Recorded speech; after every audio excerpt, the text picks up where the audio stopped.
Welcome back, everybody. It's your boy Hops back at it again on the mic, bringing the hype train, bringing the energy as per usual. And beside me is the most handsome guy in RSC with only one button undone, unfortunately, Mr. Vector. And on the broadcast, we have got Saucy von Saucemeister, the tastiest person going when it comes to broadcasting. Vector, we have hit our grand finals, Dark Energy versus Blaze, and what a series it looks like we have on our hands.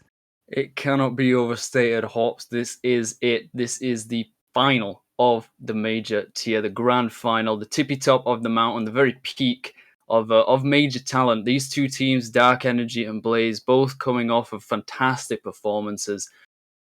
It's hard to describe just how crazy this matchup is. I mean, what we've seen from the past three playoffs, we're going through Prospect, Challenger, Minor, and now here in Major, Ignis have managed to take all three.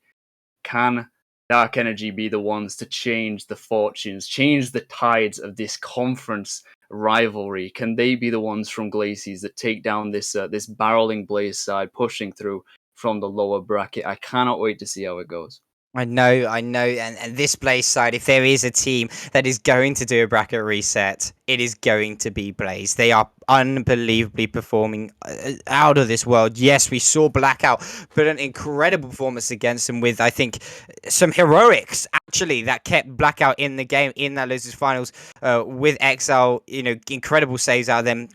Blaze could have taken that game in a sweep, but in the end, Exile keeping Blackout in. But this is a completely different foe Blaze is going to face now within the terms of Dark Energy. And Dark Energy is a side who has been wanting to win. They want to get this W. They've looked to the tippity top throughout the whole of the season, and they want to claim the title as theirs. And Vector, when you're facing a formidable foe such as Dark Energy, what do you need to do if you're in the team of Blaze?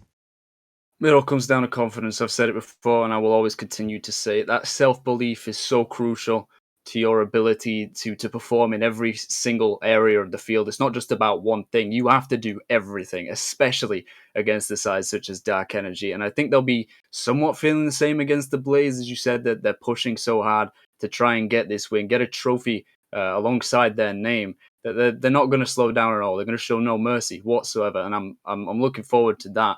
But it is two sides of the same story for me. It feels like Blaze are pushing up into a situation that they know that they have the potential to get through, to fight for. They've had the experience of obviously sweeping through the lower bracket, except for the lower final, where they had to almost go the distance against Blackout. So they have so much experience with every single situation that they could be in within the playoffs. But Dark Energy have just gone through. They've rolled through everyone they've seen. They destroyed Jammy Dodgers, I believe it was at the start, and then doing it to Blackout, of course, in the upper final. Now going into the grand final, they've had a lot of downtime. They've not played as much as Blaze have, so they might not be as fatigued, but they might not be as ready in those terms. And I like the way that you put it, that the moments of heroics, sometimes heroes don't wear capes. They drive supersonic, acrobatic, rocket-powered battle cars, and I cannot wait to see which side drives them the best.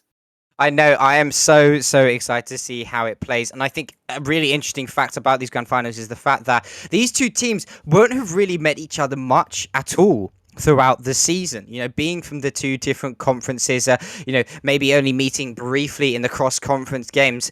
These guys, they won't have faced each other, especially with Blaze finishing third in their respective conference and Dark Energy first. It is going to be really interesting to see how these two teams kind of figure out each other. This is a new matchup for both of them, and both of them are peaking, which is so incredible to have them both teams peak right at the end in the grand finals. It's not something you really see extremely often, but if we look at the stats, Dark Energy have got those 9 wins over Blaze, which put them at first. And so you can talk about wins and losses throughout the whole season, but I think if any stat that is going to separate these two teams, it is literally only the wins. It is. I mean, at this point, league play seems like a distant memory, as we should treat it. It's playoff time, it's elimination, Rocket League. They fought all the way here in best of series, not just best not games, sets of 4 essentially. So it's it's very different. But the fact that they have so many wins, that they kept that consistency throughout league play, and they of course were the first seed coming out of Glaciers, as you said. Both the top of Ignis and the second in Glaciers are out, so Blaze now having to step up as that third seed coming from the lower bracket. It's a Cinderella story, but they don't seem like Cinderella. If we were talking about Beauty and Beast, Blaze would be the Beast right now. That's just how strong they're looking, how dangerous they're looking, how damaging they could be to this Dark Energy side. Is time will tell. It just, for me, it's going to be the team plays. Both these teams are so good at it. It just depends how clinical they can be on the day. I could not agree more. And you said something so dividend last weekend. The league play is a marathon. This is a sprint, and Blaze are looking hot with this sprint, and they're definitely wanting to finish strong in this grand finals. But we have got the players in the lobby. Chat, are you ready to see these major grand finals? Let me see some PogChamps and some hype in the chat, because we want to see how excited you are. This is the major grand finals. We are going to get underway ASAP. And Vector, I'm going to put you on the spot here. Is it going to be a bracket reset? Yes, you've forced it out of me. Hops, it's coming. Blaze can do this. They can, at the very least, win a best of 7 against Dark Energy. I've said it now. It's out. It's out there, but it's got to happen. It just has to. These teams are far too close. I don't see anything but that happening. And we have got underway. Vector, the man with multiple information, has said it's going to be a bracket reset, but Evoke is the one who's putting on that early pressure. Lance coming off the backboard, puts it forward towards Kaldi. Kaldi not able to get the touches. Tariq is there. Alana's doing a good job, as she always does. Evoke plays it off the backboard. Hugo is there waiting. Evoke, though, with the shot, and is going to be this Dark Energy side striking first in a calculated and rather calm fashion. And I think that comes off the error of Kaldi not getting the touch, and Hugo not getting his touch on the backboard either. Potentially, this side of Blaze a little bit shaken up and not showing the formidable and confidence that they have shown throughout these playoffs so far. Yeah, they may not have calmed down from that last series. I know I haven't. They may still be feeling the after effects of that, and it was only a slight missed play as another one comes through. It's off the post. It's bouncing off the other post. Is it going to go through? No!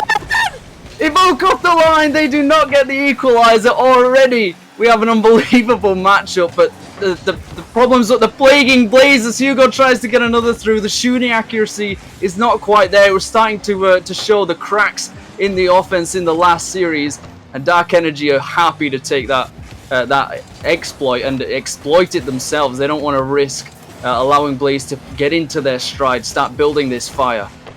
They really don't. And it's such an impressive start out of both teams. Alanis does get a demo onto Evoke. He's going to put a lot of pressure on to this Dark Matter side in their own half. Hugo doing such a good job. Gets a second touch off the backboard. Alanis is up, plays off the backboard again. And they went to follow it up. No! Kaldi a little bit too far back, playing those rotations. Not able to get the shot off. And now Alanis is last player back. She does challenge early, and such a good challenge it was indeed to alleviate Dark Matter's pressure on that particular push, but they are still in the Blaze's half. Hugo not getting the touches that he usually does off that backboard. Alanis in the corner wins the 50 onto Tarek. Lovely Kant has gone up nice and early, plays it off the backboard. However, a nice booming clearance coming out. Kaldi is going to stop that push. Alanis, the last player back, puts it off the ceiling and going to get the second touch over 2 players. A brilliant job from her. Kaldi gets a touch into the corner. However, Kant is there waiting, and still it is Dark Matter putting the pressure on, and this is what Dark Matter love to do. They love to control that midfield, make it so difficult for any team to break out of their own half, and they're showing exactly why. But that brilliant touch coming out from Alanis, from Hugo even, is going to put the pressure on favor of Blaze. A good 50-50 out of Evoke, and Kaldi is going to keep the pressure on. However, again, the counter-attack is going to go for Dark Matter, and Dark Matter seem like a team who like to play a methodical game of Rocket League. Yeah, methodical would probably be the best word to describe it. I mean, I was thinking about the fact that both these teams have pedigree in passing plays. Alanis off the crossbar. No, it's bouncing down. You got to put that one away, Alanis. You need to get that equalizer. But as I was saying about the fact that there's not been that many team plays, passing plays coming through from what I've seen. But an important thing to note is that if a team knows how to play that style and understands how to position for that kind of thing, it also knows they know how to defend against it. Also means they know how to defend against it. You know, cut out those passing lanes, disrupt the flow of your opponent, so they're not able to get into those advanced positions for that kind of thing to come through. But Evoke here trying to do it all alone. A nice reset that he got, but didn't do much with it, as Alanis is happy to take it away. Straight back up the field from Tariq. Kaldi with not the greatest touch. Gets 50 out to the midfield, but it's in Tariq's possession. Actually takes it away from Lovelycans to the third man, and Evoke to the corner. Does not put it on target. It's not necessarily great offenses going on right now, but it's still quite close, and I'm expecting that to ramp up as the series goes ahead. You know, and I know that this Dark Matter side have the lead, but this Blaze squad, they do look extremely composed right now. And, you know, we spoke about it a second ago. There's multiple opportunities coming out for Dark Matter, but there we go. A little bit of lack of composure. However, it's just gone off the upright. How has Tariq missed that? Of an error. Alanis does get a demo onto Cans, and still it is a 1-goal lead in favor of Dark Energy. Kaldi putting the pressure on, and now it's a counter-attack opportunity coming out from Blaze. Hugo gets a nice 50-50 onto Tariq, but Tariq, such good defense from him. A good touch from Kaldi. He's going to keep the pressure on. He only has 0 boost to work with, so nothing there. He's going for those bumps, and he's able to find them. A booming clearance going to come out from Dark Matter, and it is Blaze who are in the precarious scenario to lose this first game. 1-0 down, 20 seconds left on the clock, but Abyss touch coming out from Kant has given Alanis an opportunity to put the counter-attack going forward. However, Evoke again being that trigger man, putting the pressure on. 10 seconds left on the clock, and it is looking like this game is going to go in favor of Dark Energy, but I just don't want to call it just yet. As long as that ball's in the air, anything can happen. As Tariq keeps it alive, it's pretty much all but over. Happy to let it drop in the corner. Only taking 1 goal from that first game. It wasn't necessarily that either defense was doing all that well. I mean, we still saw quite a few saves coming out for Blaze there. But it wasn't that the decent defenses were under so much pressure that they couldn't handle it. I think we'd have seen a lot more saves if the shooting accuracy from either side was stepping up. But this lack of consistency, I can't put it down to anything but nerves. Really, that seems to be the most common symptom of this kind of issue, especially in a grand final. In the first game of a best of 7, it's going to hit you. It's going to hit you hard, and the fact that Blaze were coming off of that series that they did just have, it's going to affect them so much more. And I think that was what made the difference. That was the only clear-cut reason that Dark Energy took this first game. But as it goes along, I think they'll settle into it. The nerves will calm down a little bit more, and we'll start to see more high-scoring games, but also a lot more entertaining games. 100%. You know, that goal came off an error on that backboard defense from Blaze. So, you know, if that error wasn't made, this game, you know, more than likely will still be going on in overtime. But Dark Energy sneaks that victory away from Blaze with a 1-0. And this is the grand final, guys. Blaze are having to get a bracket reset if they want to take it against Dark Energy. And they're not an easy feat. You know, it's far more easy said than done. But we are going to enter the second game. And a bit of a slow kickoff coming out from Cand is going to allow Tariq actually to put the ball straight into the Inferno half. Inferno going for Hugo going for that musty flick, but not able to find it. He has still kept the ball, tries to flick it up. He pops it over to Alanis, who puts it into the corner, and it's centered. And Kaldi again rotating back quite far into his own half. And there has to be a question where, can you play too defensively, Vector? No, there is a lack of faith there. If you don't play aggressive, get up the field, get those positions in, then you can't keep pressure. It's as simple as that, and it leads to things like this. As doesn't get it on target. Save, but not for the second time, as Lovelycans comes in as the second man. Actually set up this play initially, and the passing coming through from Dark Energy, mispositioning from the Blaze, and these are where the mistakes start to come through. Like you said, you cannot defend for the entirety of the game. You cannot hope to have any sort of field control, so any sort of pressure against your opponent. You can't scare them into their own half if you're not in their half, and that's what this leads to. That lack of faith, that lack of belief in yourself ends up going against you. But this time, Kaldi finds the equalizer. Yeah, and there we go. We saw it just there. The friendly fire bump between Evoke and I believe that was Cant is left that goal wide open. for the equalizer to come in from Caldi. And so there we have it. It's tied 1 apiece. It's a clean sheet effectively in this game. 4 minutes left on the clock. We've only had a minute of game time in this game number 2, and it seems like it's been a full game of action so far. A lovely counter has gone up. Can he find the angle? Yes, he can. Crossbar in. What a brilliant finish coming out of Cans, and this is why Dark Matter are at the tippity top of the mountain right now. A beautiful finish going in, and you know, I think that was covered by Caldi, but it just hit that crossbar and down, and that is what led to this 2-1 lead in favor of Dark Energy. Vector, I mean, right now, these games are so close, but Dark Energy just having that extra bit of composure, and that is a 3-1 lead for Dark Energy as Blaze just losing it. Could it be fatigue? I don't know. Yeah, the double commit there out from the corner. The third man expected to be able to get to that ball, not communicating with Caldi. They both end up missing, and it's just a free shot for Evoke to finish off. Composure is probably the right word. That they're not panicking when they get these chances. They're not fluffing their lines. They're almost expecting these things to happen and then being completely ready for them, which is what Dark Energy is so good at doing. It's just another facet to their extensive arsenal on offense as well as defense. But I still think the Blaze have something here, like we said before, that they can't be too defensive. Like here, it's just completely left open. Both players rotated because they're low on boost. That can't happen. Even if you're low, you've got to maintain field positioning just to make your opponent think that they don't have as much space as they do. Otherwise, it's not going to work out, and they're going to have free reign as Dark Energy do here. Now a 3-1 game. Evoke trying to create something through the corner. Caldi actually does well there to kick it over the second man, but it's not as controlled from the Blaze. It's not what we're seeing. It's not mirroring what the Dark Energy are doing. I feel like that's exactly what you need to do to even have a chance against them.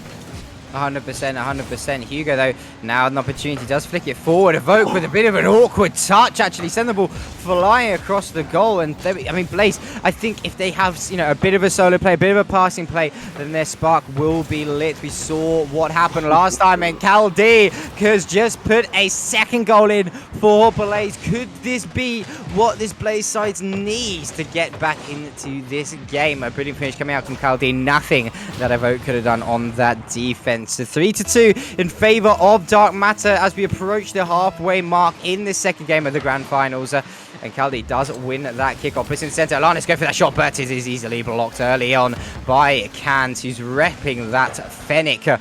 Caldi in the back. He does put a booming clearance. It is read though by Kant again, controlling that midfield so well. A good clearance coming out from Hugo. He's going to go off the sideboard, pushing down to Caldi. Caldi find the redirect, but it's read by Tarek brilliantly. That looked like a goal scoring opportunity for this Blaze side. Caldi does get that touch in that midfield, trying to put the pressure on too. However, Tarek there getting that nice clearance. Caldi is waiting nice at the back.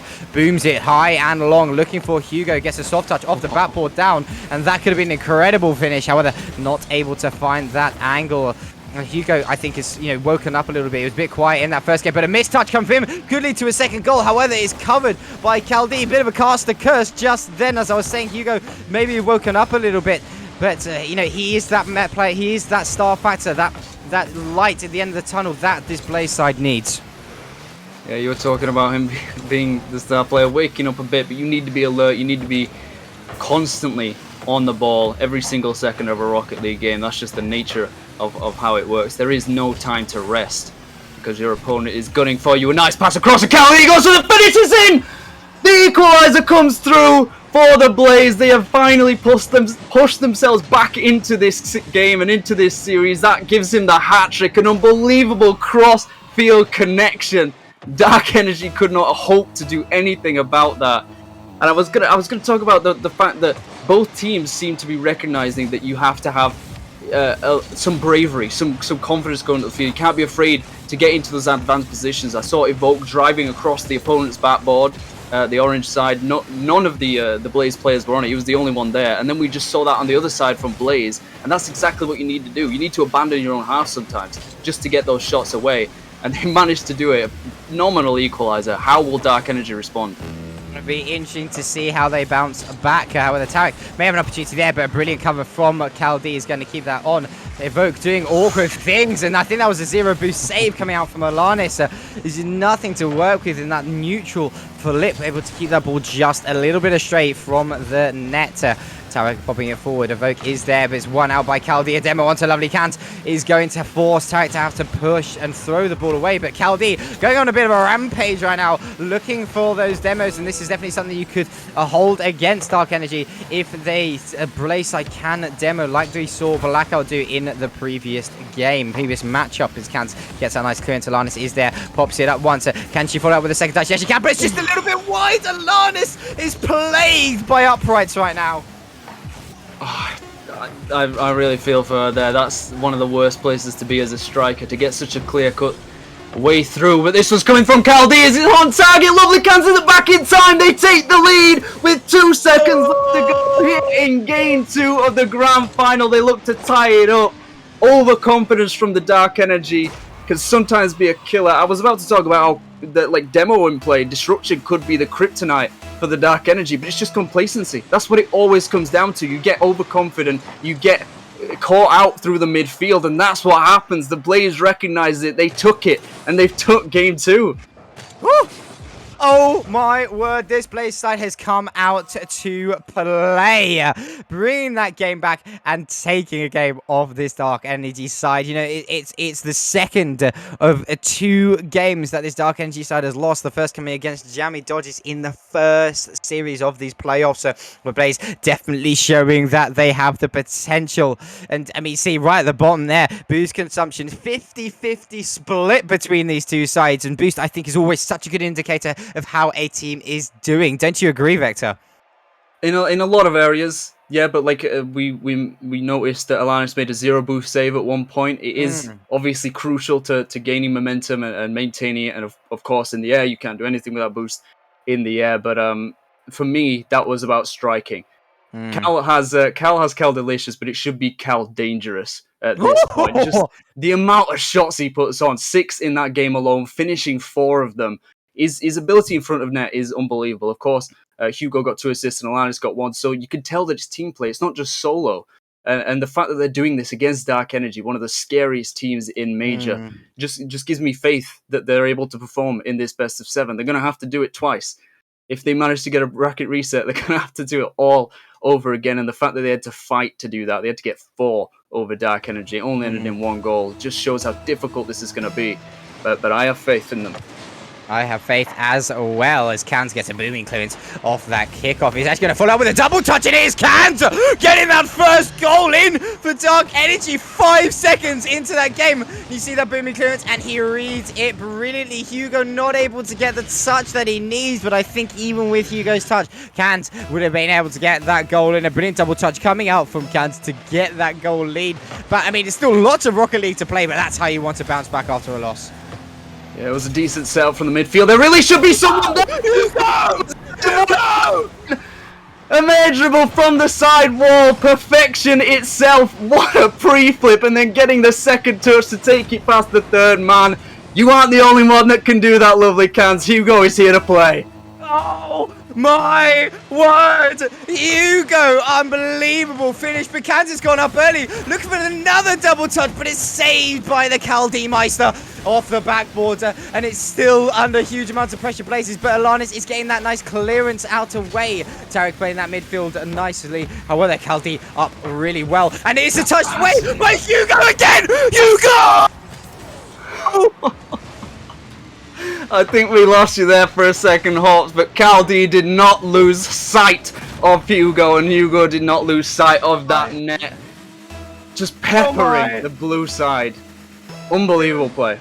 There is not enough filters to keep out my reaction just then. I'm just saying, unbelievable stuff coming out of Hugo. I told you, I said that Hugo is that player who needs to step up, and he is doing that right now. A 2-1 lead in favor of Blaze against Dark Energy in this game number 3. Can they keep it going? Can they keep it going? Only time will tell. However, a very good opportunity, but Caldi coming across and getting that save. Hugo now on that backboard as he tries to get a clearance. Tarek playing off the backboard. Hugo gets demoed by Lovely Cans. Evoke, though, has an opportunity here going for a bit of an aerial play of his own. There's a nice touch away from Caldi, going to keep that pressure alleviated. Hugo with a nice booming clearance, and now an opportunity for this play side to make something happen. But Lacan's doing such a good job. It does get bumped away by Hugo, but Alanis is able to put the pressure forward. Havoc coming off that backboard, and I think we need to save our voices a little bit, calm the momentum down, calm the plethora of energy that we're putting into this cast, because I think we're going to run out of steam soon. You know, they talk about player fatigue, but I definitely think caster fatigue is a point in. But Evoke is there to put that second goal in for Dark Matter to tie up the series, tie up the game even. And what a finish coming out from Evoke. It comes out of the demo from, I believe, Cans. And right now, this game is so unbelievably close, Vector. I mean, I'd love to do that. I'd love to save my energy, but these two teams just don't seem to want to let us. How close this is. Some unbelievable plays from both sides. Another one here. No! That was the clearest shot you could have gotten, and it did not find its way in as she's trying to create something else. It was a perfect demo on the back line. Could not have asked for a better shot. But just glancing off the post, plaguing her once again. It's been happening throughout the final, well, this, you know, the whole day. The business end of playoffs essentially is what's happening. It seemed to start in that lower final, and now it's plaguing her in the upper final. It is still an equal game, however. A nice touch from her, just push it up the field, but Lovely Kansas is probably going to kick it up. Does so, and actually gets back to it again as the flip, tries to beat out Hugo, does well. Actually gets it past the second man as well. It's basically a 3v1 if Alanis can't beat the second man, and Evoke comes over, taking it over the last man. Oh, great play, great play. This scoreline could be the complete opposite if Alanis could have found the back of the net. You know, I think as soon as Alanis starts finding her rhythm, her scoring or rhythm, this game is going to become extremely scary for Dark Energy. But right now, Alanis is being cursed by those uprights. Only time will tell. However, she has gone up. Can she beat out the touch? No. Evoke doing a brilliant job. Tarek is all the way back, all the way up, and is going to put in that fourth goal. Tarek, being slow on rotation, is actually going to play dividends for him as he's able to put in that fourth goal, taking it to a 4-2 lead. Just over 2 minutes left on the clock, Vector. But you know, this play side, they could definitely bring this back, and I think it's all down to how consistent Dark Energy can play. But Lovely Kant going for a little bit of a fake. He pops up to Tarek. Tarek going off the backboard. Can he find the double touch? No, he can't. Unfortunate. And that could have been an incredible fifth goal coming out from the Dark Energy side. And as Evoke putting the pressure forward, Tarek just get a demo onto Cal D, so going to come off late off the respawn. Tarek getting a bit of an awkward second touch there, and Kant actually whiffing. There's an opportunity for this Blaze side. Alanis does keep it into the Dark Matter half, but not able to do much with it, and still it is Dark Matter leading 4-2 in this game number 3. Is Tarek actually going to win that 50-50? And he's just gone off the upright! He didn't get it in! What am I witnessing right now? And Alanis on the counter-attack. Lovely Kansas, last player back. He does get a touch around one, but it is there. Hugo with the shot, but saved by Tarek. Lovely Kansas still able to keep it out. Caldi goes for the shot again. A zero boost save coming out from this side of Tarek, and still this Dark Matter Energy side not conceding this goal. What is going on, Vector? I was going to say the miss from Tariq, only actually ever getting a touch on it apart from the 50 in the midfield, could be crucial in this this single game. That could have been the bell for Blaze to come back into it, but some of the play that I've seen, the double commits, the miss positioning, but Caldi does put it away. A bit of a slow roller, but it's enough. They won't care how it goes in, just that they get themselves back into this. Hugo does phenomenally well to get that 50 through two defenders. Misplays from the Dark Energy on defense could mean that Blaze come back into this. Like you said, they have the chance. The onus is on them. They have the ability. But like when I think the second to last goal, the Dark Energy scored, I saw Blaze pushing up the field. I watched it happen. I knew exactly what was going to transpire, that they pushed far too far forward, just too aggressive as the second and third man, and it's happened again as Lovely Can's off the crossbar. Can he get it in? Yes! He's put it in, taking the 2-goal lead once again. This might not be enough for the Blaze to come back from. Unbelievable, and that was just, I think, a bit of a rotational error coming out from Caldi and Hugo, who both pushed up so far, and Alanis had to buy as much time as possible, but a brilliant finish coming out from Kant is going to take this 5-2 lead. 45 seconds left on the clock. Can Blaze do it? If they do it, this would be a comeback of the century in RSC. Hugo does put it forward. They need a goal soon. They need it now if they want it.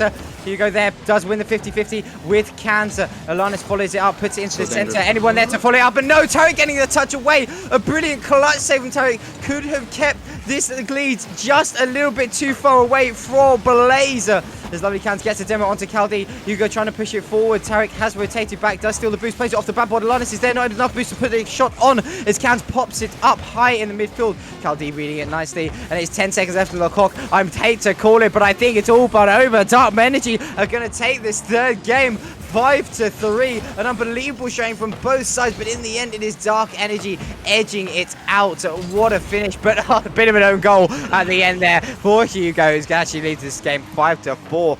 And I mean, Vector, we have an incredible series ahead of us, but I think Blaze, they've got to keep themselves composed after they score a goal, but they concede so quickly afterwards. They have to get that composure there.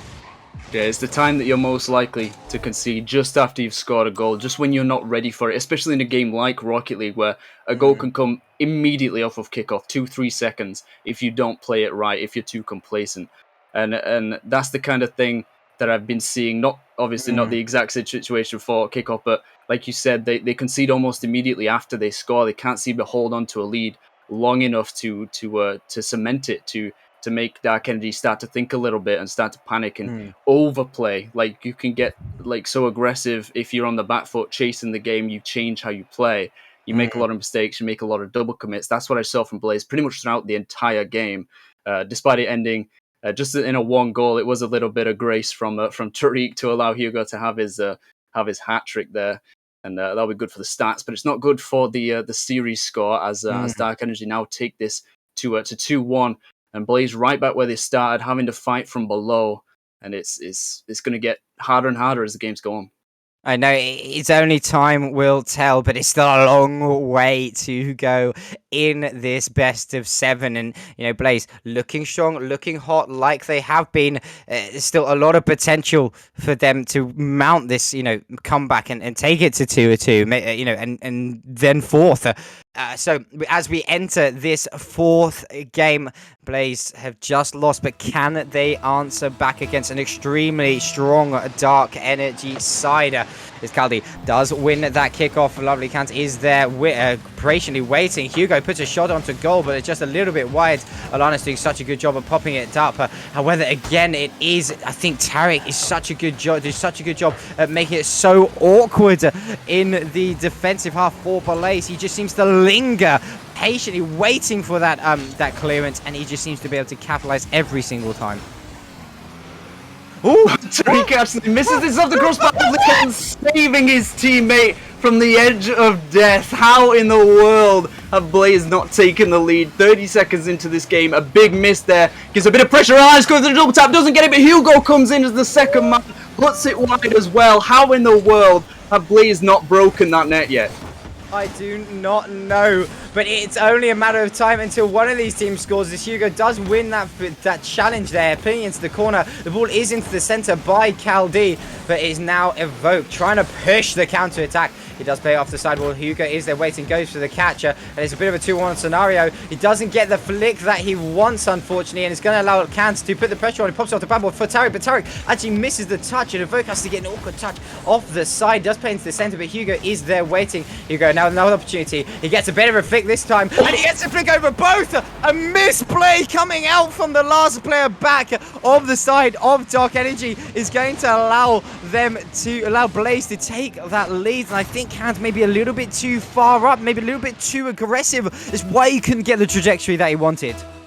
Hugo's control and poise on the ball is unbelievable. It looks way above Major. The way that he just took that behind his own midfield line. He was a bit fortunate that Lovely Cans didn't actually manage to get the touch, but just, you know, flicking it over one player and getting it all the way through the back of the net. That takes some serious ability, and is showing it here. I'm looking to Alanis and Caldi to step up just the slightest bit. Obviously, Alanis has been having some woes on the offense in the shooting category, but Caldi, especially in the midfield, as the third man, needs to slow down a little bit, be a bit more relaxed when things like this come through. He's taking his time here, which is good. It pulls one of the defenders through, and then he can just go for a free clear. And if he does that every single time, then Dark Energy can't develop much on the offense. And I think that's exactly what they've needed so far. As Alanis finally puts one away, breaking that curse. 2-goal lead for the Blaze. Alanis, you beautiful being, as she puts one into the back of the net. And you know, Vector, when they say one goal falls, many are to follow, as Alanis may have broken the curse that she found herself under. Could this be the beginning of her finishing streak? Only time will tell. Scully does get a nice booming clearance. He's going to look to try and follow it up, but Evoke there, nice and patiently waiting, puts it forward. Hugo, now last player back, is going to actually play it patiently off the bat, but what a read from him. Going to leave the pressure, and Alanis again, putting it forward. Nobody back for Dark Matter. Alanis not able to put it into the center, unfortunately, as Cans does get a demo onto Hugo, going to stop that counter attack, but a brilliant touch from Caldi is actually going to make it very difficult for this Dark Matter side to mount an attack right now. Alanis has gone up, looking for that bit of a calculated, I can't even remember the word I was looking for, but as we see Evoke now getting that clearance, Evoke literally took my words away. Would I be right in saying that it was a redirect? That was the word! Oh yeah, but Evoke doesn't need anything like that, just coming from his own half, finishing off a free aerial shot essentially, isn't quite enough to tie the game up, but pulling themselves back into this one early is important. Something I've noticed from the Blaze, they're transitioning rapidly. They're getting the ball back up the field so quickly that Dark Energy don't have the boost to react in time to get back into defense, because they're such an aggressive team and they play forward so much. It feels like that's exactly what they need to do in order to beat this Dark Energy midfield, is that just kick it straight back up the field, you know, go for the quick booming clears. It seems to be working out for them so far, but I'm wondering if Dark Energy can adapt to that. I completely agree, and it is definitely something that you have to be concerned about if you're a Dark Energy fan. Is Can's doing a really good job actually evading Alanis' pre-flip, but nobody there to follow up with a second shot. Is I think it was Caldi getting a nice clearance. Hugo's last player back, Evoke looking to cross it over to Tariq, and Tariq actually putting an awkward scenario, allowing Caldi to get a touch away into the back of the net. A 3-1 lead for this side of Blaze. Dark Energy showing signs of weakness right now. They're starting to stumble. It's like they're trying to lean on what got them to this point, their passing play, but because they're chasing the game, because they're coming from behind, in their own each individual mindsets, they're thinking, we need to be aggressive, we need to push up the field, we need to get into to positions for shots or passes or things like that. And then when they try to pass to each other, it's all down the midfield line and there's no one back. So if they make a misplace, they make a mistake, it opens up so clearly, just a massive gap. Widens for Caldi to shoot at, and he did so well there. But Lovely Cans trying to bring themselves, bring the Dark Energy back into this game. Minute left to go now. I really think the Blaze have got the measure of Dark Energy in this third game. I think so, and it all comes down to whether they can keep that up as the series progresses. Alanis actually with a stale 50-50. Tariq doing such a good job in that midfield, going to make it so difficult for this Blaze side to break out of their half. Caldi going off that sidewall, pops it over one. Case is going to slot in. It looks like it is. Alanis gets a touch, plays it around, hits the post, but Hugo then not able to spit in. Alanis almost finding an incredible redirect, but not able to capitalize on it, and it's now down the opposite end of the field, and Hugo with a brilliant rotation is going to alleviate that pressure just momentarily. And Alanis again back with that curse. That could have been an incredible goal. Yeah, even though it didn't go through, Tariq with a phenomenal stop by the end of it. It wasted so much time on the offensive half for the Blaze, and Dark Energy just the seconds ticking away as Lovely Clans tries to get something, a parting gift for the Dark Energy as Blaze take this one. Phenomenal comeback after that loss in the last game. I mean, they're starting to believe. This is the moment. This is the Morpheus and Neo moment. If anyone was if anyone was Morpheus in this situation, I think it would be Hugo. But the Blaze altogether have really played well. Unbelievable showing from this side, and you know, finally Alanis finding the back of the net, almost finding a second right there, and if she can find those scoring capabilities, it's going to be a brilliant showing from Blaze. Dark Energy though, a brilliant side in itself, a lot of potential there, and it's still a mountain to climb for Blaze. They've, you know, still got to win another best of 7 if they were to take this one, so a lot of gameplay still left ahead of us, but this series is tied to a piece right now. This looks like it's going the whole way, Vector. I mean, I can't see anything else than that happening, just because of Mm. how back and forth it is. I mean, whoever wins the next game is on match point, and that is it's massive, it's huge, especially how tight this series is. And I think whichever side manages to win this next game and push themselves to match point will just have the edge to take the series. Whether or not that's going to be Blaze or Dark Energy, no one can tell. It's a coin flip at this point, and I think most people would agree with us on that. But to say that, Blaze were starting to find some cracks in the armor of Dark Energy, starting to figure out what it was that made them fall apart, that made them break down. And I mentioned it within that game. It's the Blaze, the quick transition from defense to offense, catching out the super aggressive, high pressure Dark Energy side, I think will be the difference maker. Vote going for that early clutch, an early flick off that backboard. Kaldi is there waiting patiently, does get a second touch to throw off Tariq, and a brilliant job from Kaldi on defense, acting as that third man, avoiding that first goal. However, it is a Dark Matter on that prowl right now, looking for the first goal. However, Hugo getting a nice clearance of his own. Can't follow up the second touch as Lovely Count is there. Kaldi trying to knock it forward again. The vote coming off that backboard. Nice touch from him. And right now, with this sort of, fatigue and mentality, it is definitely something that playing a part of this game right now. I'm not quite sure if that's going to come into play just yet. I think as we get further into the series, and especially if we have a bracket reset forcing these players into at the very minimum 4 more games, it will start to be a factor. Well, a lot more obvious, but an unbelievable pinch into the ceiling, just floats down into the net. A lot of fortune for Lovely Cans there, but I'll be mighty happy about that. 100%, and so there we go. That is the first goal in this game, number 5, going in favor of Dark Energy. A brilliant showing from them so far, but a bit of fortune favoring them. Hugo has gone up early, puts a shot on to goal, but it's saved by Evoke. A brilliant save from Evoke, who was that third man, had to get that away. Otherwise, this game would be tied, but definitely shines of light. Alana's putting the shot onto goal as well, and Tariq is there. Hugo trying to take a different angle, but it's saved. These saves coming out from Dark Energy. How long can they last before this Blaze side finds the back of the net? Only time will tell, and it's Hugo leading the charge right now. Evoke with a brilliant clearance. Pass off to Lovely Cans. Lacans is flying down the flank there. Does win that 50-50, but it is detrimental to him. Hugo gets for that catch. We saw what he did earlier. A brilliant flip from him, but it's saved from Evoke as he was going flying towards that top corner. Hugo is so impressive with these flicks and these offensive plays. Oh, my lord. My breath is going to run out at this rate. Yeah, the Dark Energy are starting to learn from the mistakes that they made in the past. The surefire sign of a top team. Ones that can recognize where they're going wrong and start to patch up those holes. And they've been measured, composed in the defense, doing extremely well. Getting touches to each other into safer positions than they might have been. But Kaldi and Alliance link up. Alliance missing. Hugo going for the follow-up, and he gets it! 2 minutes into this 5th game, they find the equalizer. I was just singing the praises of Dark Energy here, but Blaze come flying in and completely silence me. 100%. I think Alanis with a calculated fake right there to take out a player from the net, allowing Hugo with a nice peaceful shot of his own. And Hugo is going to pre-jump this ball and knock it down, forcing Evoke to have to jump. He actually plays it off the corner. Alanis, I think, gets a bump onto him as he is doing so. Kaldi is last player back, and he plays it nice and patiently, popping it up. Oh, no. And it's a little bit of a double commit, but that's a little bit high off the backboard, and that should have been a second goal for Kaldi, but not able to find the back of the net. Unfortunate for him, but you could definitely see the patience in which he was trying to play there, and this is definitely what you want out of Kaldi, being that third man on this Blaze roster. As you mentioned earlier, Vector, he has to hold his nerve in that back line. Yeah, constantly. It's oh my god, how has that not gone in?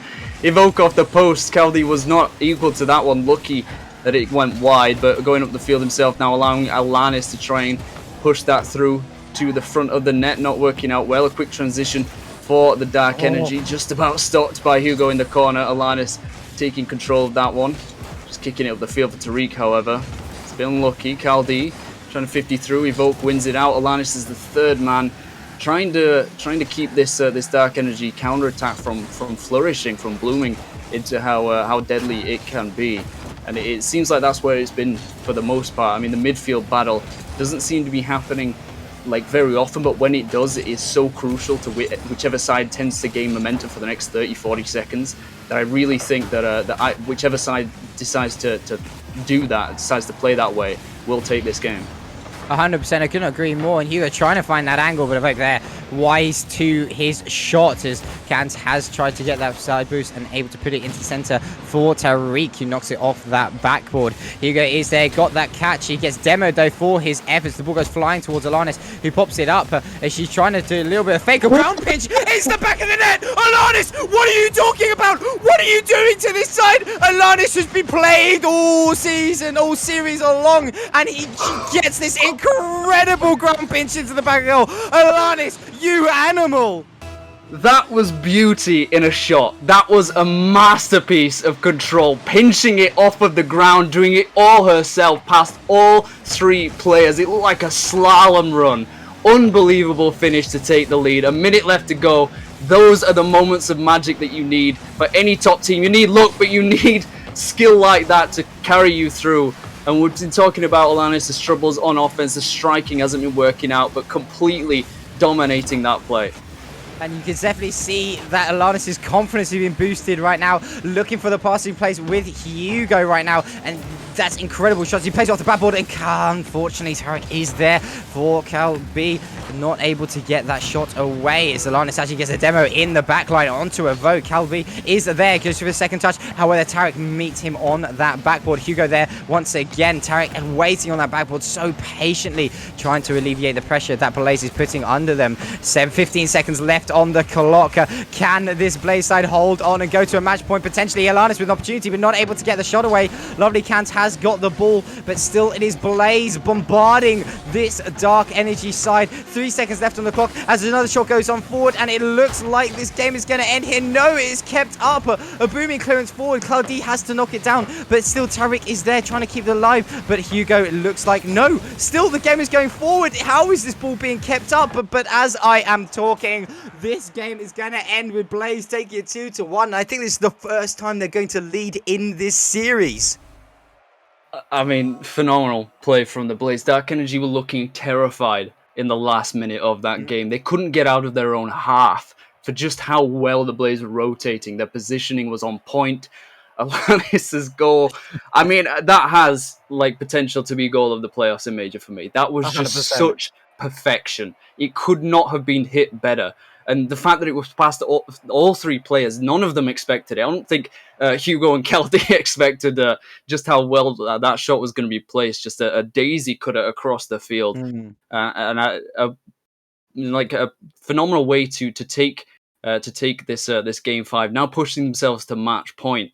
The onus is on them. They could take this. They can actually do this, and they have 2 chances to do it now. And that's so good for your mental. It's so good for your psychological play in a situation like this. And I can't wait to see if they manage to hold on, like you said. 100%. This Blaze side looking so exciting. Alanis finally finding the momentum that she's been craving throughout this whole playoffs so far. And you know, stream, you'll realize not often do me and Vector stumble our words or get stunned for a lack of what we need to say, but this game is doing it right now as we enter the what is it? It is the 6th game and potentially the final game of this first best of 7. Potentially, as Caldi is there, puts a shot onto goal, but it's just a little bit wider, and immediately we're kicking off right where we left off. Blaze in control of the Dark Energy half, and it's going to be a goal from that man himself, Mr. Hugo, putting that shot in, and it's only been 11 seconds, Vector, and Blaze are looking phenomenal. It's like Game 5 never even ended. It's like we've literally just continued. We just paused what was happening at the end of that game and started once again here in Game 6. More of the same from the Blaze. They're so confident. You can see it in their movement, in their speed. They have no hesitation. They have complete conviction in every single play they make. And I love to see it because it's working. You can tell that the confidence is actually starting to affect Dark Energy as Caldi goes for a beautiful, like kind of a chip shot coming off the play there, but Lovely Can's reading it well enough. But they've been under so much pressure. It's been 30 seconds, and I feel like Blaze have had complete control of the entire game, like it's a minute left. 100%, and you see Dark Energy going for those passing plays, but they're just not linking up. They're not finding that sort of composure that we're known for. A brilliant passing play though on the opposite side, and Alanis, what was that pass coming out from her? An unbelievable pass, popping up to Hugo, slotting into the back of the net. Oh my word, Blaze looking smoky fiery hot right now. It was extremely dangerous play from Caldi as the third man there, pushing at the perfect time though to get that 50 across. And as you said, Alanis stepping up to the mark. Almost MVP caliber performance at this point. An unbelievable setup for Hugo to finish it off.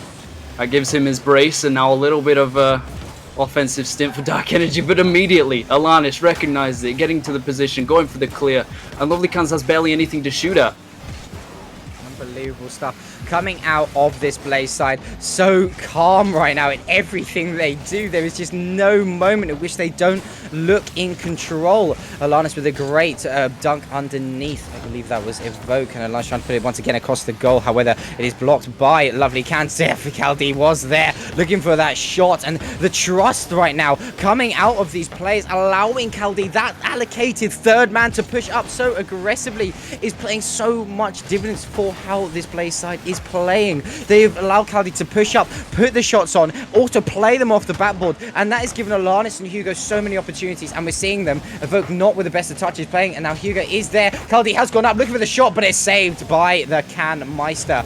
Then can open up the can of worms that he's been looking for to bring Dark Energy back into this game, as it is still Blaze in complete control. Moving up to the halfway point of this game 6, I have not felt that Blaze have been under any sort of threat the entire game. I mean, Dark Energy have a couple shots on target, but they've always been stopped by the Blaze, and all they're able to go for is shots like this. I think it was actually a pass to Evoke, but not enough boost to make anything of it. No cherry picker for you. But yeah, like you said, the Blaze, so much trust in each other to be in the right places, but Tariq trying to go for something of his own, actually pulls out Hugo. He took the bait, but Caldi was equal to Evoke's follow-up. Like you said, the trust coming out there, not just on offense, not just in midfield, but defense, where it's most crucial, where you know that your teammates are going to be there behind you, rotating. I think communication comes into that a lot, and you can clearly see it working for Blaze. But I think Dark Energy starting to figure things out a little bit. They know that the disruption play can often be the difference maker. But Alanis with a free shot, basically trying to put this one away with 3 goals, but 2 minutes left to go. Tariq does manage to keep it to just a 2-goal game, and I haven't seen enough from the Dark Energy to convince me that they can stop this bracket reset. Yeah, I completely agree. And, you know, it definitely plays dividends when the casters are literally only talking about one team. You know, I felt like we've barely spoken about Dark Energy ever since, you know, they won their previous win in these grand finals. They have been, you know, silent. And what a save from Alanis. How has she got that touch? And still she comes back for another save. Alanis has just stepped up completely. You talked about MVP caliber level of play, and she is claiming that right now. She wants to be known as the best player in Major, and she's showing why she is her name in the runnings. But as I was saying, we've only spoken about Blaze so far in this previous game, and you know, in halfway through the previous game as well, and in this game, we've only spoken about Blaze. Dark Energy, they're just non-existent right now. Yeah, for good reason. They've earned it. I mean, Alana, she's here, she's there, she's everybody. Where moving brick wall as Hugo tries to put in the third, just about denied by the Dark Energy defense, who's not been working too well in this game. Lovely Cans does have a saving medal at 3. In fact, all of the Dark Energy players have a save to their name, but it's not enough. They need to go on the offensive. They need to get some goals put away, but the Blaze just completely obstinate here. They do not want to be beaten. They want this bracket reset, and they're gunning for it, as another pass between Kelly and Hugo is just about cut out by Lovely Cans. That could have easily ended in a 3-goal lead for the Blaze. For this side, showing why they have earned their spot in the grand finals, fighting their way through the losers bracket and finding themselves matching against Dark Matter, and on the precipice of a bracket reset as we hit the 10 seconds left on the clock.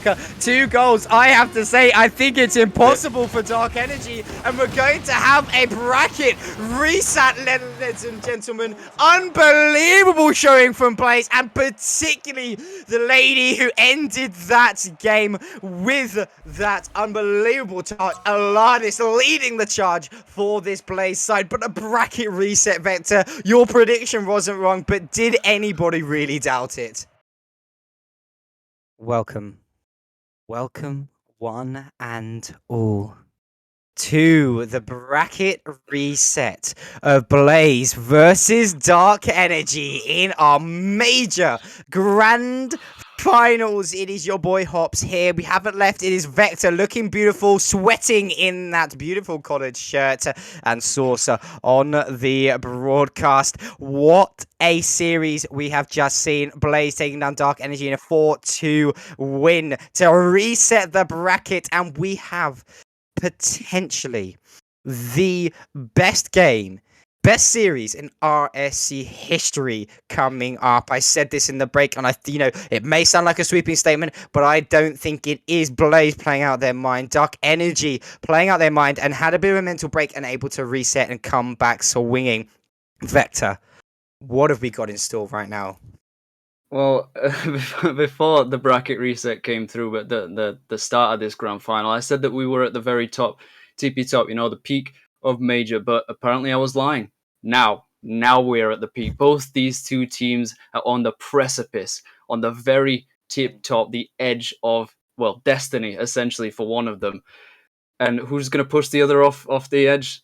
We don't know. It's going to be decided in the next best of 7. Is it going to be Blaze that have torn through the lower bracket, dominated pretty much everyone that they've come across, and Dark Energy with a relatively simple run to this grand final, now getting beaten down 4-2 in the grand final, having to do it all over again in this bracket reset. The stars have aligned. That's just as simple as it gets.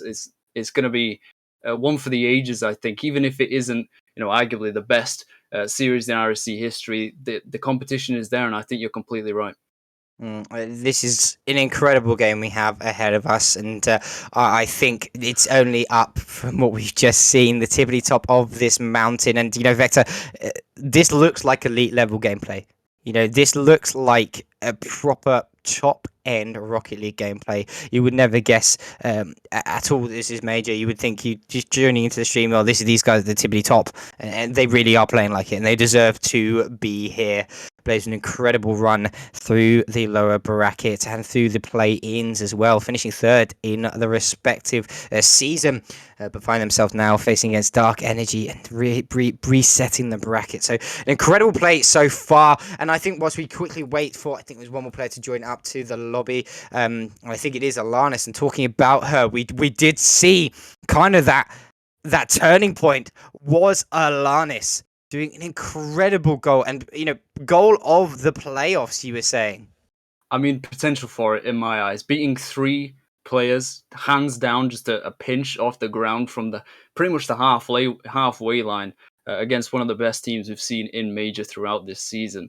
Cannot be understated, just overstated even, just how strong of a goal that was, and it felt like the catalyst to push Blaze to that bracket reset. It was the leading goal. It was the one that won them.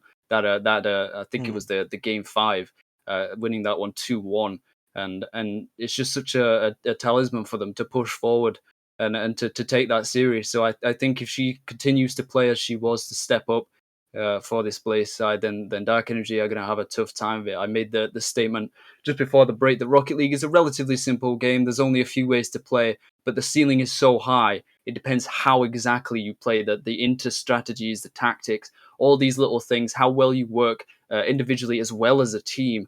And Blaze have been doing that so well. It's hard to separate these two teams, but for me, I predicted the bracket reset. I didn't believe it 100% just because Dark Energy was such a threat, but the fact that they managed to get there, I believe in Blaze right now, and there'll be quite a few hashtag Ignite the Flames going on in the chat, I'm sure. 100%, a lot of Ignite the Flames in the chat, but the players are in the lobby. We're going to get them into their respective teams and get this game underway. This is the final of the grand final. A bracket reset has happened. This is the 7 games, potentially 4 games, potentially 5, 6, 7. These are the games that is going to decide the fate of who comes away as champion. Chat, are we ready? Vector, are you ready? Absolutely not, but I have to be because we're in the bracket reset grand final of the major playoffs of RSC Season 7. First game kickoff, bit of a neutral one, but the Blaze, they've been building this fire from the very beginning of the lower bracket, and now they're trying to keep it alive as an early shot from Tariq, just about taken away from the goal line by Caldi, and now they're pushing back on the counter, something that works so well for them in the first best of 7 that they won. Are they going to do it? Caldi puts one away! 3 seconds in, the Blaze continue to do what they do best, and they've taken the first goal.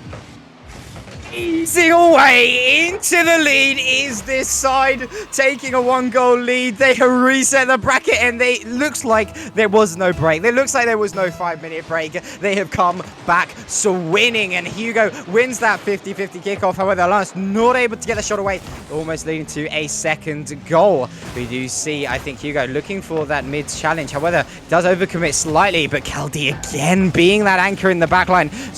So important for this Blaze side. He's been such a talisman, such an anchor for them in that backline to keep Alanis and Hugo with opportunity. And I think Evoke with that shot so nearly falling in. Tariq wasn't expecting the ball to land straight on his car. Could have maybe slotted it in, but still Blaze leading 1-0. And they will be still rubbing their brows clear of the sweat after that challenge from Evoke. Cans does get that clearance nice and quickly. Caldi is there, pops into the center. Evoke is there waiting. Nice clearance from them. Nobody back for Blaze. This is an opportunity for Dark Energy to make something happen, but a bit of a bad touch coming out from Evoke is going to alleviate it. The shot does come forward, but it is an own goal, unfortunately. Lovely Cans does play it off the upright, but I think that was Hugo not expecting the ball to land where it did. A brilliant bump from Evoke and a knock Caldi out of the way, and there we have it. The game is tied 1 apiece. 3 minutes and 40 seconds left on the clock. That was it's so deceptively dangerous from Lovely Cans there. Just a slight floater across to the other side of the net. Alanis did well to get a touch, but Hugo, as you said, in the wrong place at the wrong time. But Alanis perfectly positioned, perfectly timed, off of Hugo's phenomenal 50 in the mid. And Dark Energy once again concede immediately after they scored. We talked about this being an issue for Blaze, where they couldn't hold on to a lead, where the most dangerous time that you could possibly concede a goal was just after you've scored your own. But Caldi with 4 saves and a goal to his own, Alanis with a goal, an assist, and Hugo with an assist as well. I'm talking about their stats because it's just so prolific. It's so amazing from this Blaze side, the way that they've matured across these playoffs, the way that they've come through and proven to us. Like you said, it looks like an elite tier matchup. I would not put it past them to even compete in elite at this rate. The way that they're playing this Blaze side, so composed. As Evoke actually gets a lovely touch around Alanis, and now it's Hugo, last player back. He has been so impressive so far. We talked about him a lot in the pre-game, and he's doing exactly that. Cal now with an opportunity with an air dribble, tries to pop it forward, and you saw Hugo bumping Cans to really disrupt the defense of this Dark Energy side. Alanis puts a shot on just a little bit high, not much of an angle for her to work with, so a good touch from her. Caldi tries to play it off the side, Tariq reads it really nice. It's going to go off the backboard, anyway to follow it up, and Evoke is there, not able to get a shot away, but nobody rotated back. Cans is last player back. He tries to go for the catch, and a what a catch it was. However, Hugo takes it away from him, flicks it over Tariq, and now whether Cans does get a demo onto Alanis. Hugo doing such a good job of making it so difficult for Dark Energy to break out of their own half. Tariq now with a nice booming clearance towards the net, but Caldi again getting that touch away. Cans decides to go demo on Hugo, and it set it up for Alanis, but still this is game ahead of Blaze, starting like they ended that previous series, composed and controlled and deadly. And Dark Energy doing the complete opposite. Essentially a nice pass here between Lovely Cans and Invoke, but no one on the back line was taken out. But Tariq comes in to finish it off, gets the equalizer. I was just about to talk about how Dark Energy were changing up their playstyle a little, getting disruptive, going for demos and bumps, that kind of thing. But they don't even need it. Sometimes you just need to put enough pressure on your opponent, force those double commit saves, send in the third man to finish it off. And if they're clinical enough, they'll find a way through. Equalizer with 2 minutes left to go. It's just as tight as it was in the last series. You saw Caldi looking for that redirect, almost finding it. And the deadly in the Blaze have found themselves with the pressure on. Caldi does put a booming clearance once again. Tariq is up. Not the best touch from Tariq. Evoke is there, however, to correct that. Hugo with a nice touch forward, a nice tight turn to really throw Tariq off, who challenged nice and early. Tarek is now rotating back. Alanis puts the cross over to the other side where Hugo is there waiting. Hugo gets a nice touch over one, where the Cans reads it very nicely. Oh, Caldi not with the best touches into the corner. Fortunately, Alanis is there waiting. What can she do? We saw her do magic earlier. However, it's challenged early by Evoke, not giving her any room to breathe. Hugo booms it forward. He looks for the bump on to Tarek, but Tarek holding his ground. Cans now there in that corner, puts a touch forward. Caldi though reading it very nicely. 2 all apiece, a minute left on the clock. Who is going to break this gridlock these two teams have found themselves in? It all comes down to grit at this point. How much do you have to give? What do you have left in the tank? As Tariq takes out the third man for Evoke to finish it, and it looks like Dark Energy are trying to prove that they have enough. They have what it takes. Great play from them to create this offense, and like I said, once they start going for that disruption, Blaze haven't had to deal with it throughout this grand final, so they're not quite ready for it. When they throw in that wild card, as it were, that shot out of left field, then Dark Energy can start to take control of the offense that they haven't been doing so throughout this grand final. But I think they have it in them. The consistency is there, but as I said, it's just grit. That's all it comes down to. Have you got the steel for it? Exactly. Have you got the axles for this game? Lovely Cans is going to put the pressure on. How he's beaten out by Hugo. A bit of a mistouch from this Tarek, actually going to leave Evoke, the last player, back. And Hugo doing such a good job with Zero Boost to put the pressure on to this Dark Energy side. Hugo take it off the sidewall, but a brilliant clearance coming from Tarek. A booming shot going in for Caldi. It's just over one. Is it going to drop in? Yes, it does. An unbelievable shot from Caldi. Not able to get reached. I think that was Lovely Cans trying to get up. Not able to. And Hugo fly across the goal, really throwing off Evoke, and that is going to slot it in. 3 seconds left on the clock, and we have a tied game.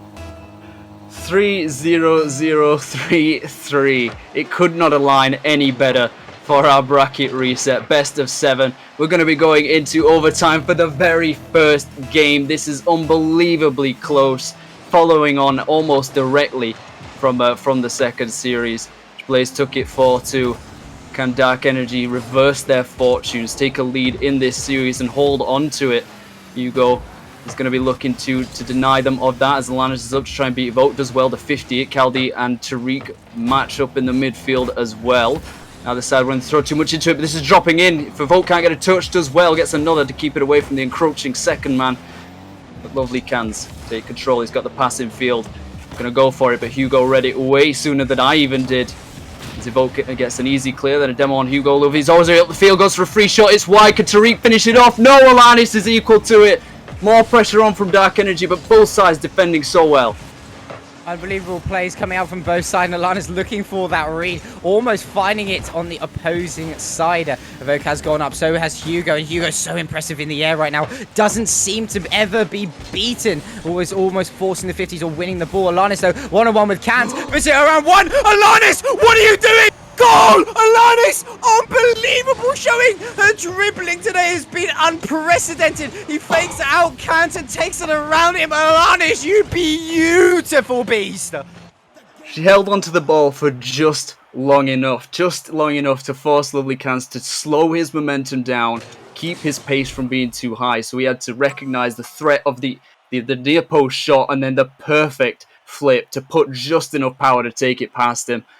Once again, scores the winning goal of such a crucial game. The first one in this best of 7, the fifth game in the last one. She's stepping up to the mark in so many ways. And if they do end up taking all of this, I have to say, MVP caliber performance. Then that's alongside Caldi and Hugo, who are some of the best major players I've ever seen. The consistency is unheard of almost. It's just unbelievable. And we look at the stats. Caldi with 6 saves. 6 saves. The other, I think the closest was 2. Yeah, on the size of the Cans and Tarek. But 6 saves coming out from Caldi, really being that third man that this Blaze side needs. And Blaze, they haven't lost since that previous game number 4. They are still winning. unbelievable showing so far, and they have looked like no signs of slowing right now. This side of Blaze doing an unbelievable showing, but I have to talk about Dark Energy a little bit. They are incredible players in their own right. We talked about, Alanis, Caldi, and Hugo being some of the best players in Major, but this Dark Energy side, they're filled with Evoke, Taric, and Lovely Cans, all of which are unbelievable players in their own right. But to Vector, I have to ask, if you're sat in that VC run out, in that, that pit stop, what could you say to this Dark Energy side to actually break the Blaze's momentum? How can you break Blaze right now?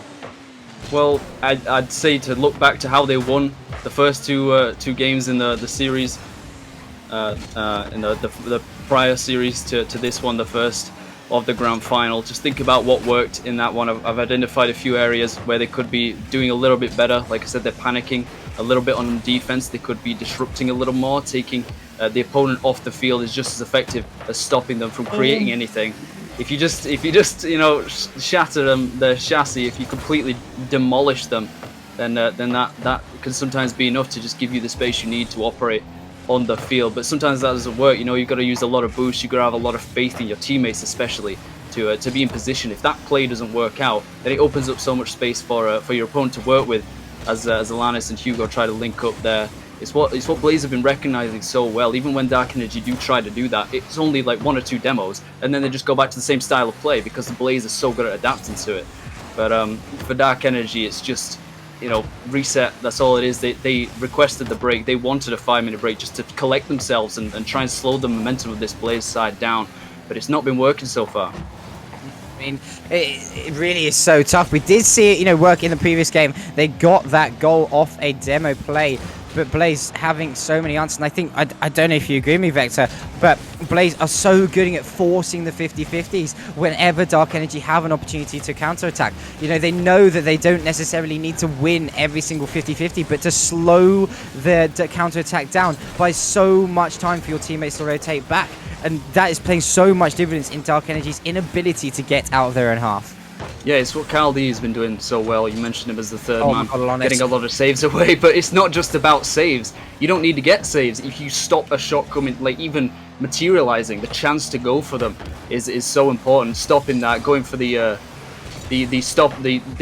slow down plays in your own half, and the interceptions and all those kinds of things are so important as a third man. And the timing that you need, the understanding of the game and where it's going. There's a reason they're all the way back and they can see everything that's happening. You have to trust them as a teammate when you're rotating back.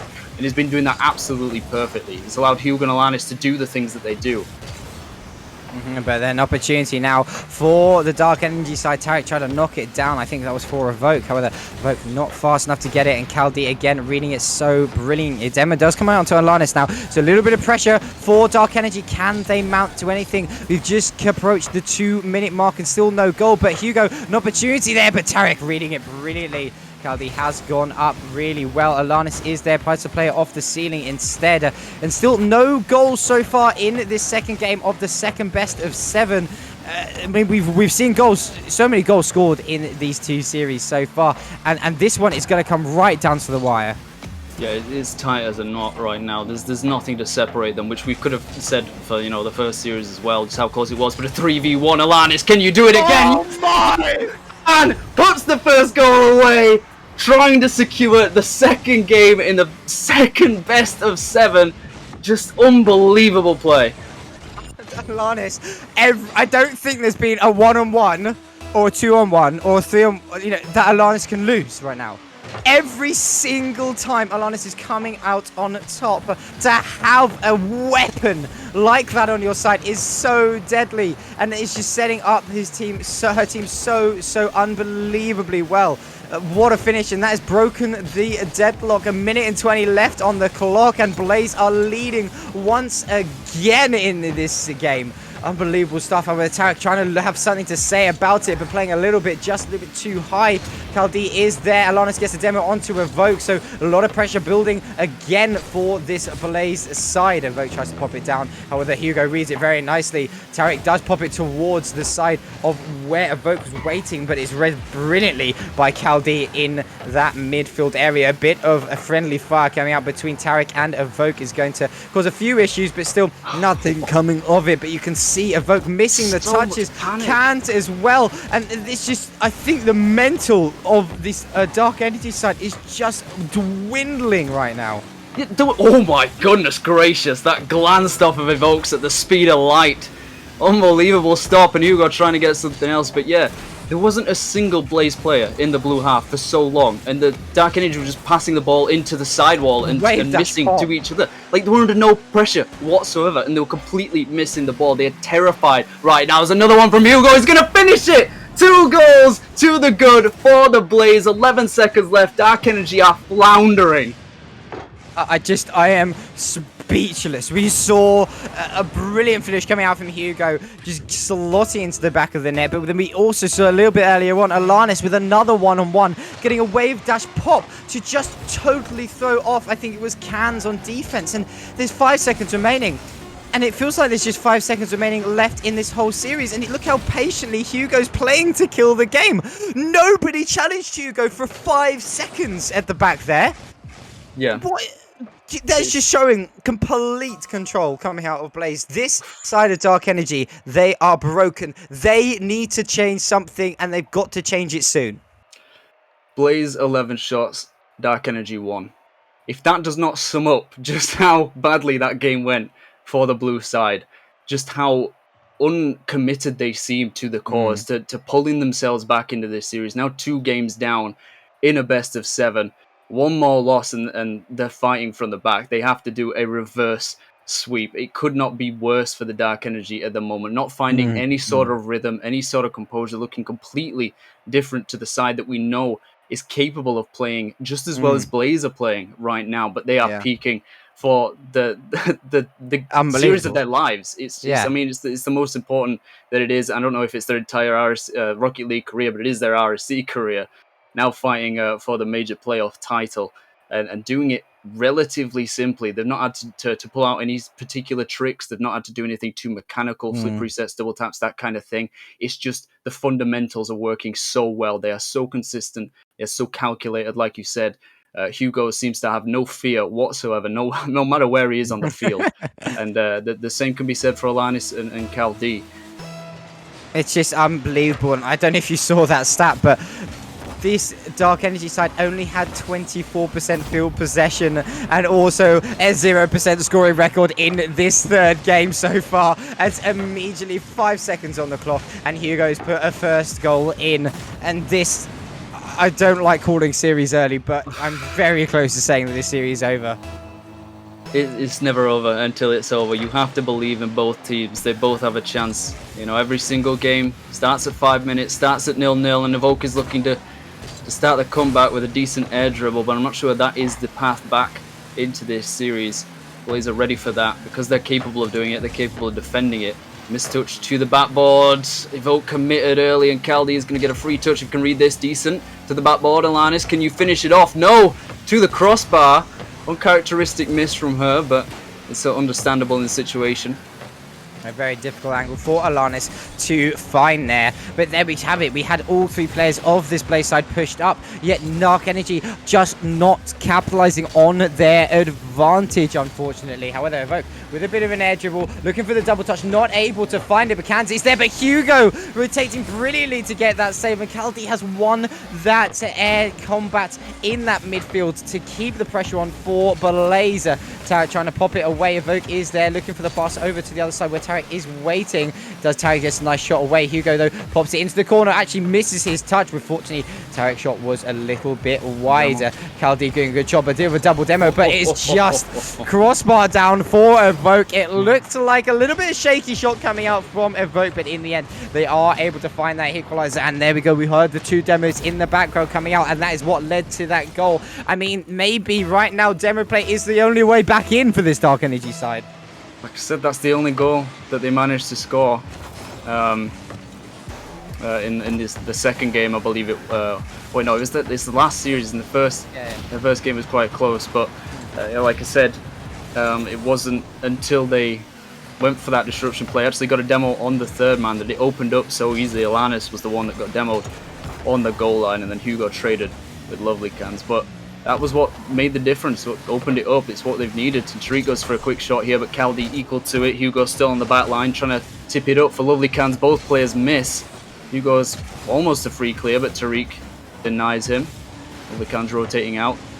Resolute to let his third man deal with that one, but just about manages to keep it in the midfield, getting a nice touch across. It's a 1v1. Tariq versus Alanis, who's going to be equal. Alanis gets beaten by Tariq. They've finally retaken a lead, and is this the comeback that Dark Energy were looking for?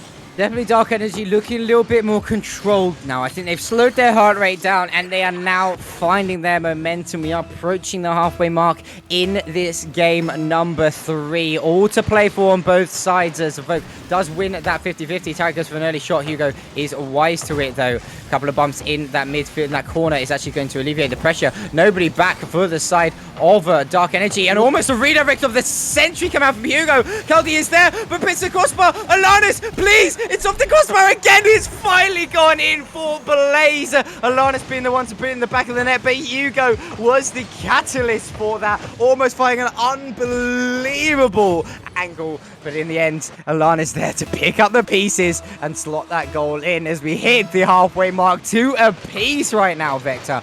Anybody's game. Alanis is up earliest, however, not able to get a touch, but it is Hugo putting that shot onto goal. Kaldi is nice early, pushed up, does put it into the center for Hugo, who is there, slotting that goal into the back of the net. And look at this play coming out from Kaldi, so calm, patient, collected, and Hugo just so Speedy Gonzalez to the ball. Yeah, it was perfectly placed, recognizing that there was a defender on the backboard, so just cut the backboard out, take it off the ceiling. Wasn't that controlled of a pass, but Hugo's good enough to read that when that happens. And I'm sure it was communicated beforehand.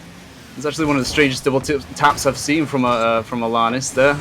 Just kind of folded in. It wasn't, it didn't seem like it was supposed to happen in the way that it did.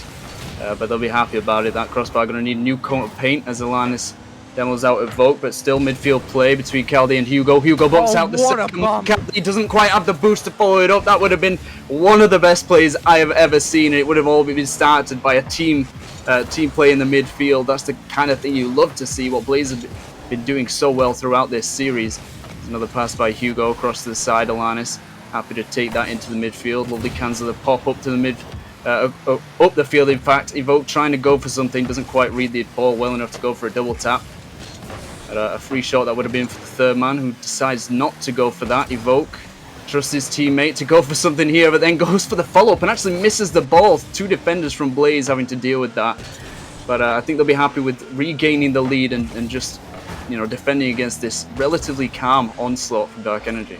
I mean, Dark Energy definitely, they have flashes of possibility right now, but right now Blaze just are completely everywhere on the field and just playing faster than this Dark Energy side, and I think that is definitely the difference. A brilliant passing play does come out, but the ball a little bit too high for anything threatening. Hugo does put a nice clearance away, but Kant is wise to it again in that midfield.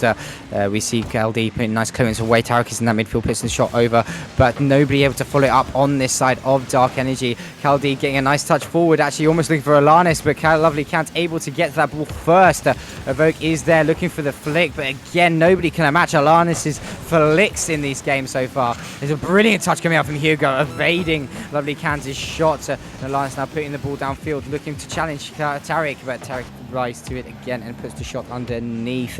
Lovely Kansas now taking his time, tries to go for the 50, but loses it actually fairly dramatically, allowing Alanis to come away with the ball right here. Tarek, though, able to cover that touch. Hugo there, once again, playing off the backboard, looking for the double touch. Can he find it? No, he can't, but it's double touch by Tarek. It's off the crossbar, and still, this goal lead is 3-2, but 5 seconds remaining. Can lovely Cans do anything here? He does pop it up, but Kaldi doing such a good job on defense. Whenever you need Kaldi being that third man, he is there. He needs to get that touch away, because otherwise it could have been a 3 apiece. But again, Kaldi being delicious on defense and doing exactly what he needs to do. And once again, these shots, these saves, these goal line is so dividend for Blaze being so composed and in so much control. I'm not sure if there is, but if there isn't a title, it needs to be Mr. Reliable for Kaldi. That would be fine for him. Just everywhere you need him to be at the right time, all the time. So many plays that he was the progenitor of. He got 6 saves in the last series, I think it was. 3 assists for him now, a playmaker award for that. He's done so much work, so much hard graft to give his team the chance to break out up the field. And it's someone that I think Hugo and Alanis are both happy to have on the field. He does have the captain clutch moniker at the moment. I don't know if Keldy is the captain. If he is, then it's the perfect tag for him at the moment. But Dark Energy, what do we say about them? I mean, for me personally, looking specifically at Lovely Cans, it seems like it was kind of dropping into the third man role throughout that game, and it just lost a lot of confidence. It was staying back quite a bit, afraid of the Blaze counterattack, which, to be fair, is something I think quite a few players would be afraid of, especially in the major tier. So I don't blame them all that much, but it's part of the reason the Dark Energy could not maintain any sort of pressure when they actually managed to get the ball out of their own half. They didn't have anyone as the third man waiting like Caldi does here. Look how far he's pushed up the field. Look how much space it gives him, how much time it gives him to go for a shot. He trusts Hugo so much to get this play into the mid, and it's just basically a free goal. Blaze are looking incredible right now. I think there'd be elite teams who are looking at this this Blaze squad thinking, actually, I think we'd have a hard time against these guys, you know?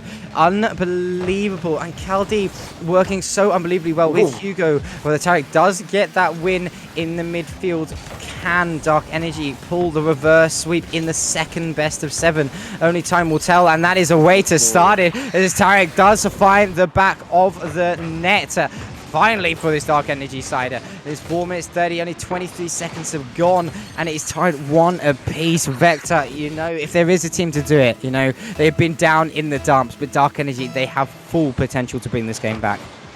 And that goal, that whole playing fight was exactly what I wanted to see from them. Caldi was under so much pressure, felt like he had to get the early clear away, but pushed it straight in the midfield, and Tariq was ready. Pushed up third man, going for that play. It's what they did well, but this one finished away by Caldi. I was just about to say how well Dark Energy utilized that playstyle to get all the way to the grand final, but now that Blaze is doing it to them, it feels like you're playing against a chameleon. Everything you do is mirrored, and you can't find your way around it because you've got so used to playing a certain way.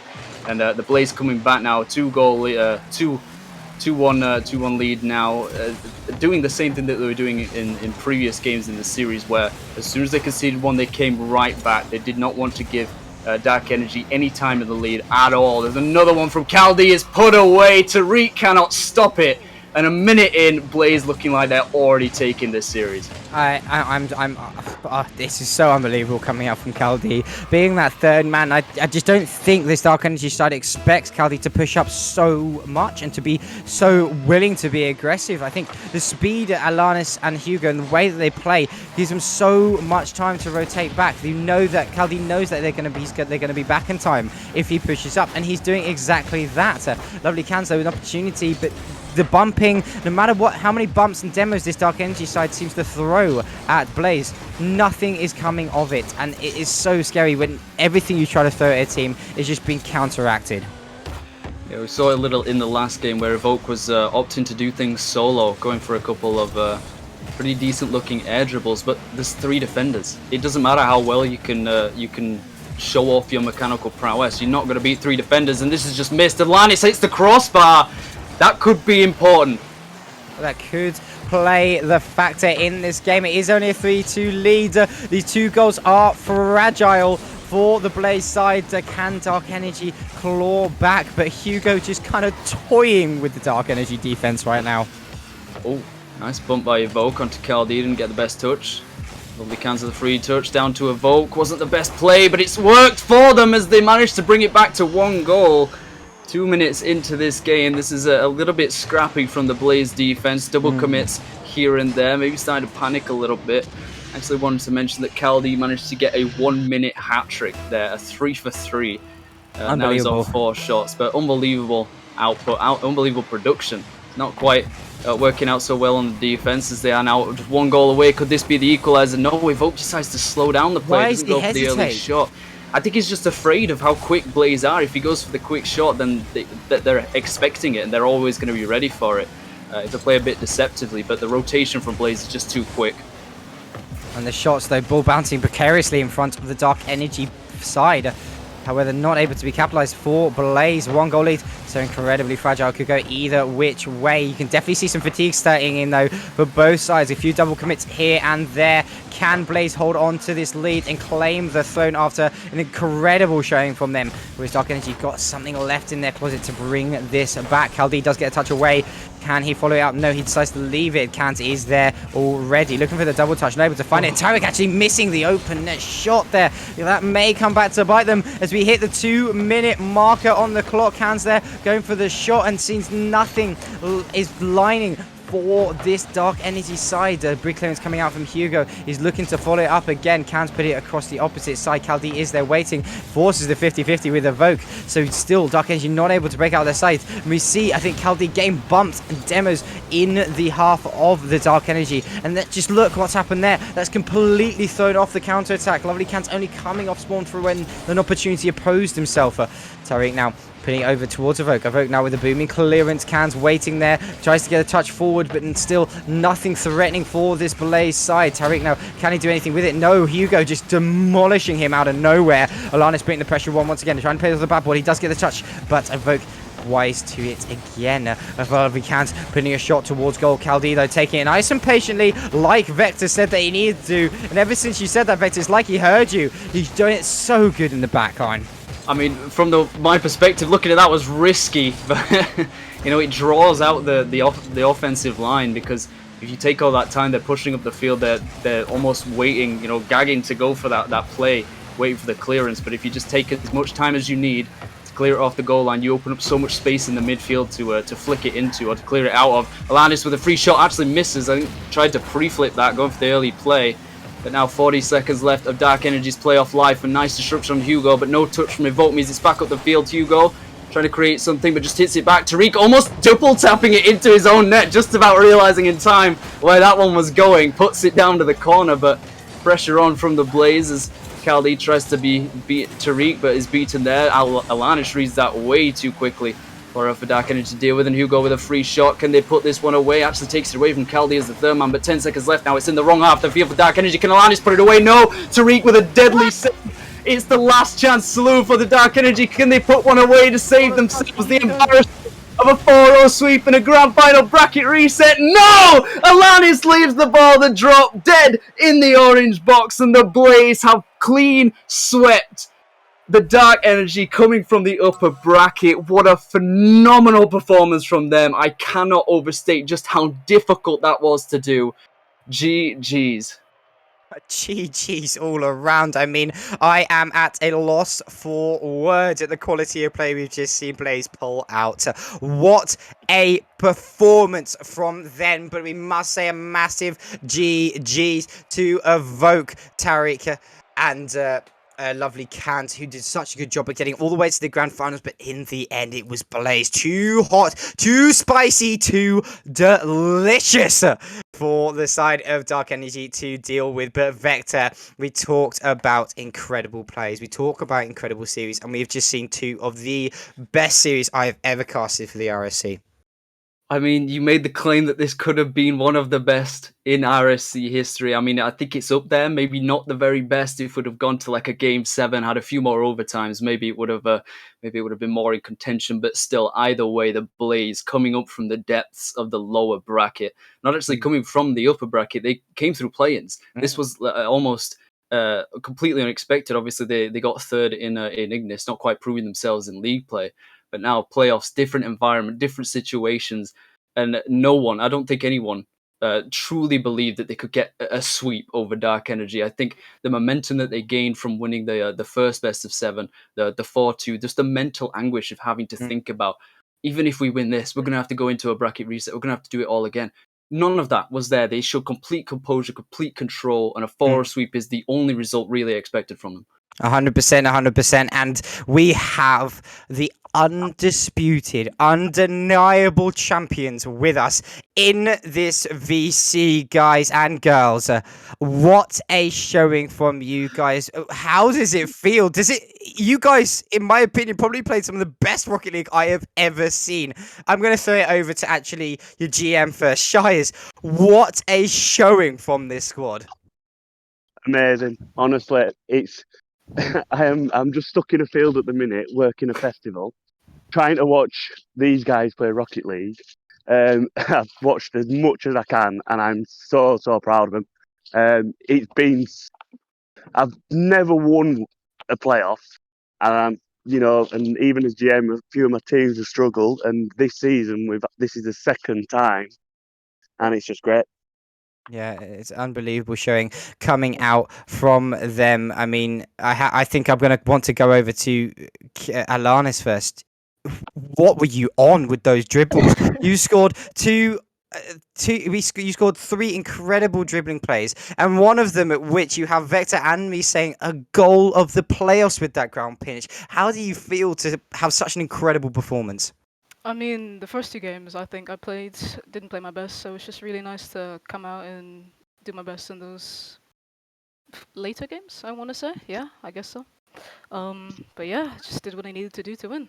You really did, and I mean, Hugo, you are a man who is unbelievably fearless and unbelievably quick. When you have players such as Caldi behind you, who's an incredible third man, so patient. What is it like to be able to just kind of like yeet yourself everywhere?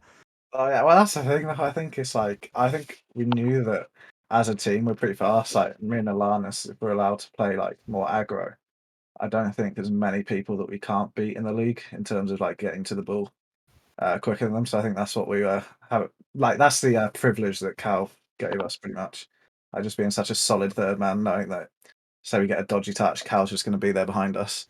So it's pretty nice feeling to have, to be honest. Unbelievable stuff. Rarely do you get it. Really. Yeah, unbelievable stuff indeed. And Caldi, me and Vector have going to issue a petition for a new tag on Discord to say, Mr. Reliable. Okay, you are unbelievable. And, you see Alanis and Hugo flying forward and getting these incredible touches and beats. And then you come in and getting those goals. I mean, was there any kind of, when was it for you? When was the moment that changed in those two best of sevens that you knew actually, no, we're going to take this whole thing? Before we started playing. Nah, genuinely though, like I didn't even think like we'd drop 2 games. To be fair, I thought with Alanis and Hugo, like you can't really go wrong, can you? Do you know what I mean? They're cracks. So I thought we were always going to win. Like it is what it is. Yeah, what a showing from all of you guys. Unbelievable stuff. And Vector, I'm sure you have some words to say to these guys. Well, obviously, first off, congratulations, the greatest of games there. GGs to all of you, and of course to Dark Energy, to having to stand up to you, to face you. So many people will have believed that you were just going to get completely demolished by the Dark Energy based on the results that came before you. But you pretty much swept all the way, I think, apart from the lower final, that 3-1. Until the grand final, now sweeping in a bracket reset. That's nonsense. That is ridiculous. But just well done to you for that. And I really don't know if I could pick out any particular one of you as the MVP. You all shone in your own particular areas, as Hope said about Alanis. The striking was phenomenal, and the goals were crucial as well. There were so many moments where it wasn't just a goal; it was an ignition kind of goal. It was one that lit you up essentially and made you the blaze that we knew you could be. And I would say that you all performed phenomenally as you did, and I can't wait to see what you're capable of doing next season if you have ambitions of going to elite, or even if you have to, based on what your MMRs might have ended up in the ranked scene. But I also want to congratulate Shires for the GM of the season as well. Now having 2 teams that have won in playoffs. Very well done to you to building the teams. You said you hadn't won it yourself, but the fact that you can assemble these players to have such a rare breed of players that work so well together, that's phenomenal performance. Thank you.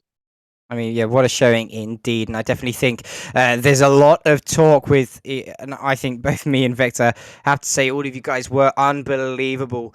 But in my opinion, and Victor was saying it, the MVP has to go to Alanis. You were just stupidly good, even though you were amazing at hitting the crossbar and the uprights. You were also amazing at getting those finishes. So, I'm going to unofficially give you MVP because what a performance from you.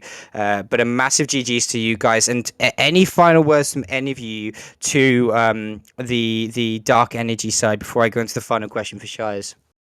Please humble yourself.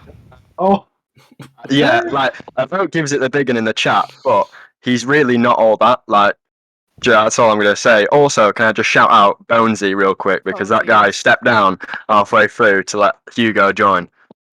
So big up Bonesy. Big up Bonesy indeed. And a bit of beef between these two teams, a bit of trash talk, and that's what you love to see, but it's all friendly in love and war. And I'm going to end this interview with the age-old question, Shires, throughout Yes. that bracket reset and, the grand finals, what was your highlight of those two series? Like I said, I've been trying to after the bracket reset, I've tried to watch the last two games best I could. I haven't really got a highlight. I enjoyed every minute of it. Like I said, it was such an achievement to do the bracket reset. And it's a long, long time playing Rocket League. They've had to do it through lower brackets, and they've just performed. So every single game were a highlight for me. Unbelievable stuff. So there you have it, guys. These are your champions of the major tier. Hugo, Caldi, Alanis, and Cryptic.